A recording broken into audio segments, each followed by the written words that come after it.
చిన్న పాప కిటికీలోంచి చూస్తూ ఉంది. ఎవరో కొంతమంది దుండగులు పక్కనే ఉన్న శివాలయాన్ని ధ్వంసం చేస్తూ కనిపించారు. వెంటనే ఆ పాప తండ్రి దగ్గరికి వెళ్లి, ఎవరో శివాలయాన్ని ధ్వంసం చేస్తున్నారు నాన్న, ఆపండి అని అడిగింది.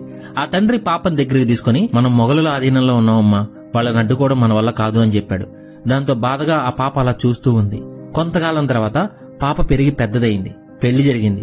ఒకరోజు అత్తవారింట్లో గుమ్మం దగ్గర నిల్చొని బయట చూస్తున్నాముకు కొంతమంది దుండగులు ఎదురుగా ఉన్న దేవాలయం ధ్వంసం చేయడం కనిపిస్తుంది. వెంటనే భర్త వద్దకు వెళ్లి దేవాలయాన్ని ధ్వంసం చేస్తున్నారని ఆపమని భర్తను అడుగుతుంది.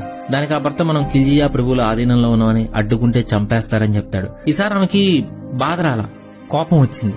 ఆమె కొంతకాలానికి ఒక మగబిడ్డకి జన్మనిచ్చింది. ఆ బిడ్డకు చిన్నతనం నుంచి రామాయణ మహాభారత గాథలు, పురాణాలు, వాటిలోని మంచి చెడులు, హిందూ ధర్మంపై జరుగుతున్న దాడులు, వాటిని ఎలా ఎదుర్కోవాలి, ధర్మాన్ని ఎలా పరిరక్షించాలి, స్త్రీల పట్ల గౌరవ మర్యాదలతో మెలగడం, యుద్ధ విద్యలు, ఇలా అన్ని వివరంగా చెప్తూ పెంచసాగింది. ఒకరోజు ఆమె ముందే ఇంకో దేవాలయాన్ని ధ్వంసం చేస్తున్నారు. ఆమె ఈసారి కొడుకు వైపు చూసింది. అంతే, ఆ 16 సంవత్సరాలున్న అబ్బాయి టెంపుల్ మీద దాడి చేసిన ప్రతి ఒక్కరిని చిత్తుగా కొట్టి ఆ టెంపుల్ ని కాపాడాడు. అతనే ఛత్రపతి శివాజీ మహారాజ్ అండ్ ఆమె జిజియాబాయి.